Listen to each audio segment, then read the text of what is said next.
Welcome to Season 2 of the Kind Your Way podcast. I'm Kathleen O'Hagan, digital content strategist and writer at Serenia Life, and your host.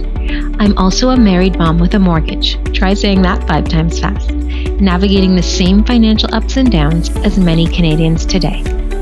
Did I mention I'm also a life insurance convert? Yes! So if you've ever wondered how life insurance fits into your financial plan or why someone would buy it for a child, you're in the right place. And if you've never wondered these things, even better. I'm here to share some insider tricks and tips that may give you a change of perspective. Let's do this.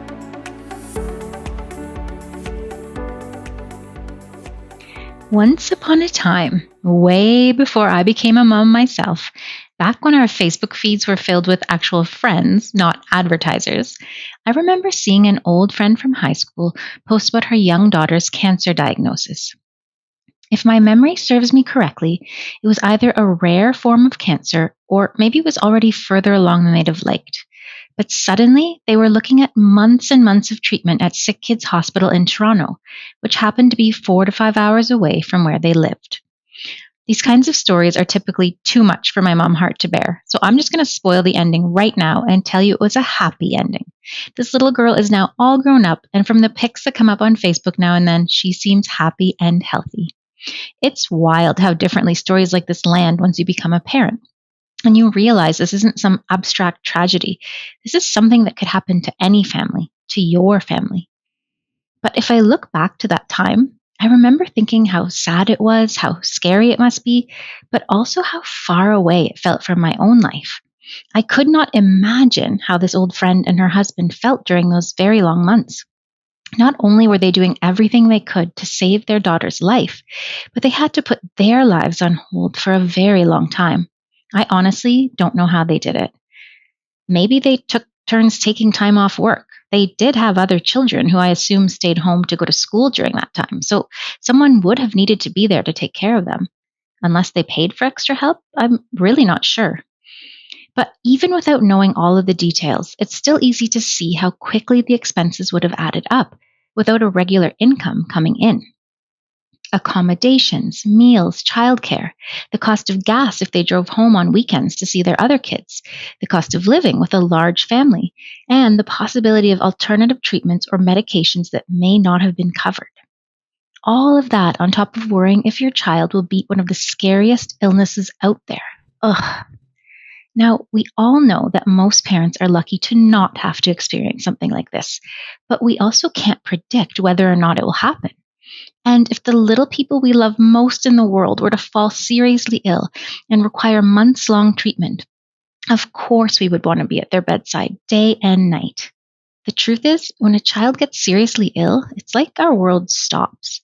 It's like everything that actually matters suddenly lives inside a hospital room. And the reality is, the outside world keeps chugging along. Bills still come out, rent is still due. The mortgage doesn't care what's happening at Sick Kids. It makes me think back to the first year of my son's life. I was on a pretty typical maternity leave here in Canada and was planning to return to work after 12 months. But when we started introducing solids to our little guy, we were devastated to learn that he had not 1, not 2, but more than 6 life-threatening food allergies. And when foods that are supposed to nourish you are suddenly no better than poison, life suddenly feels very scary. The most harmless of things, peanuts, eggs, sesame seeds, could have killed our baby if accidentally ingested. And the truth is, I wasn't ready to put my son's life in the hands of a busy daycare. So I decided to extend my mat leave to 18 months. And when that time was up, I ended up leaving the company after my request to work part-time was denied. I bring this up because I very much felt the financial impact of choosing my child's health over a paycheck.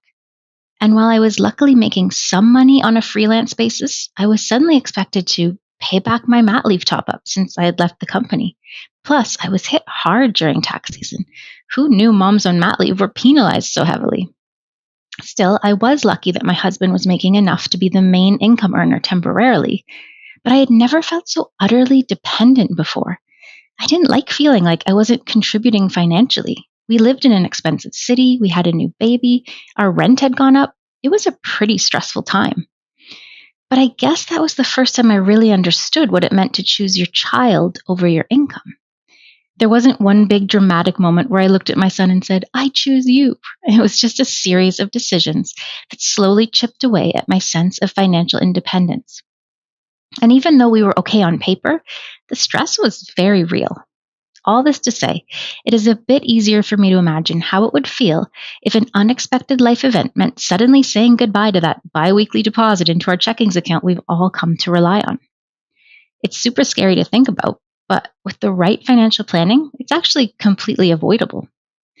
Warning, I'm about to use some jargon, but I really want to tell you about how critical illness insurance for children can mean avoiding the stressful financial scenario I described a moment ago if your child is diagnosed with one of the serious illnesses listed in the policy.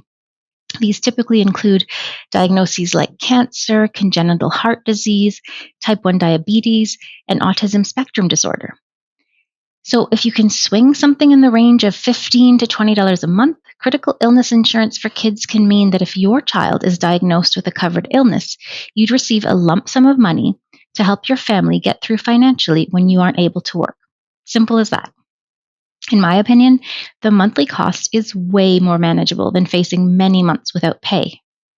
I think the problem is that a lot of parents assume that if something serious ever happened, they'd figure it out. But remember that in today's economy, most middle income families are 1 or 2 paychecks away from things getting really uncomfortable. Not because we're irresponsible, but because modern life is expensive, and most households rely on 2 incomes just to function. When you think about it that way, it becomes kind of obvious that it's just as important that we as adults get this type of coverage. But it's never going to be as affordable for us grown-ups as it is for our kiddos, simply because of our age. Now, if you do have a bit of extra money to spend and you're concerned you may never make use of this coverage, I should mention that some policies come with the option to buy a return of premium add-on. That means if you're lucky enough to never need the payout, you can get your money back down the road. It's definitely an extra expense that you're paying up front, so not for everyone, but it's worth asking your advisor about. One other thing I should note, when you buy critical illness insurance for a child, there's an option for coverage to last until their 75th birthday, at the same cost as their childhood policy. That's like hundreds of dollars in monthly savings for them as an adult, because of course you are going to pass on those payments when the kids are old enough to take them on, right? Or is that just me? I actually remember when I got my first full-time job, my dad transferring the cost of a small life insurance policy he had got me when I was a baby onto me. I was initially kind of annoyed, but I wasn't a life insurance convert back then, and it was honestly super cheap. But I digress. I just want to end by saying that at the end of the day, we all know that no amount of insurance makes having a sick child easy, but planning for these sort of what-ifs can be a big help. And when it comes to our kids, I'm sure most of us would agree. If there's a way to make a challenging time even slightly less heavy, it's worth thinking about. If you want to know more, I've linked to some resources at the bottom of this episode's description. Feel free to give them a look. And now it's that time in the episode where I sprinkle a little bit of kindness in. Here goes. I work for an organization whose core value is kindness. So it's not uncommon to see random acts of kindness happening around the office on a pretty regular basis. I guess this is less of a single moment of kindness and more so an observation of my workplace culture. From the CEO to the executive leadership team to colleagues I bump into in the lunchroom, everyone here is just so kind and approachable.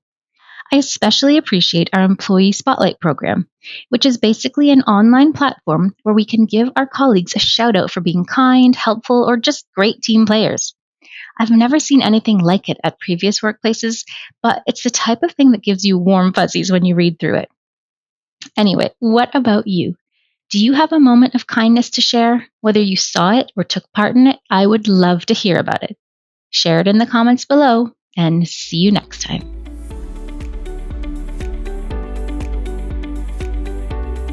This episode was written and hosted by me, Kathleen O'Hagan. Video and audio edits by Teresa Moscardo, and sponsored by Serenia Life Financial, the kinder way to do life insurance.